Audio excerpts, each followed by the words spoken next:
Hi అండి, welcome to పెనడా family రుచులకి స్వాగతం. ఈరోజు ఆరోగ్యానికి మేలు చేసే కరిపెండలం దుంపతో ఒక స్వీట్ రెసిపీ అయితే చేయబోతున్నాను. మరి దానికన్నా ముందు మన ఛానల్ ఎవరైనా కొత్తగా చూస్తున్నట్టయితే ప్లీజ్ సబ్స్క్రైబ్ చేసుకోండి ఫ్రెండ్స్. ఈ కరిపెండలం దుంపలనేది చాలా బాగా కడగాలన్నమాట. ఎందుకంటే వీటిలో తెలియని డస్ట్ అనేది ఉంటుందన్నమాట. మట్టి బాగా శుభ్రం చేసుకున్న తర్వాత ఇలా చక్రాల కింద కోసుకున్న తర్వాత దాన్ని పొడుగ్గా చీలుకొని మళ్ళీ ఇలా అంటే మనకి తొక్కలు అనేది చాలా ఈజీగా వచ్చేస్తాయి అనమాట. ఇలాగా తొక్కలు తీసేసి ఇలా చూపిస్తున్నాయి అనమాట. చాలా మల్లెపూలలాగా తెల్లగా ఉన్నాయన్నమాట దుంపలు అనేవి.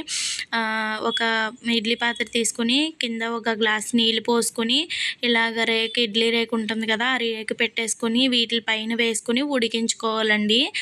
మనం నీటిలో వేసుకొని ఉడికించుకుంటుంటే అంత టేస్ట్ బాగుంటలేదు. ఇలా ఆవిరి మీద ఉడికించుకోండి, చాలా బాగున్నాయి. ఎప్పుడైనా మీరు వాటర్లో ఉడకబెట్టుకుంటే అంత టేస్ట్ ఉండవు. ఇలా ఆవిరి మీద ఉడకబెట్టుకుని చూడండి, తప్పకుండా నచ్చుతుంది అనమాట మీకు కూడా. ఇలా ఆవిరికి బాగా ఉడికిపోయిన తర్వాత ఒక ప్లేట్లోకి తీసుకుని చల్లారబెట్టుకోవాలి ఆ ముక్కల్ని. ఆ తర్వాత ఈ ముక్కల్ని ఇలా చిన్న ముక్కల కింద అయితే కోసుకున్నాను ఫ్రెండ్స్. ఎందుకంటే మనం తినడానికి వీలుగా ఉండాలి కాబట్టి నేను ఇలా చిన్న ముక్కలను అయితే కోసుకున్నాను.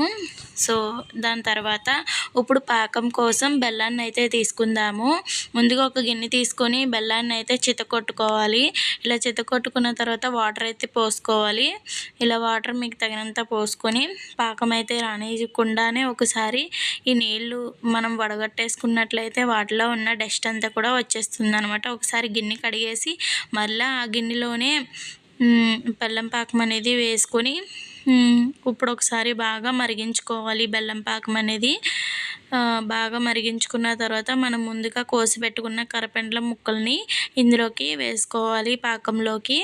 ఇలా పాకంలోకి వేసుకున్నతో ఒక్క మాట ఇలా బాగా కలిపేసుకున్నట్లయితే ఈ ముక్కలకి బాగా పట్టి మనకి టేస్ట్ అనేది బాగుంటుందన్నమాట. ఈ కరిపెండలం దుంప అనేది మనకి బయట కూడా ఉడికించి అమ్ముతూ ఉంటారనమాట. చాలా మంచిది. ఈసారి ఎక్కడైనా దొరికితే కనుక తప్పకుండా తెచ్చుకోండి. దీనివల్ల ఎన్నో ప్రయోజనాలు ఉన్నాయన్నమాట. సో తప్పకుండా ట్రై చేయండి ఈ రెసిపీని. ఈ వీడియో మీకు నచ్చినట్లయితే లైక్ చేయండి, షేర్ చేయండి, కామెంట్ చేయండి అండ్ సబ్స్క్రైబ్ చేసుకోండి. ఉంటాను, బాయ్.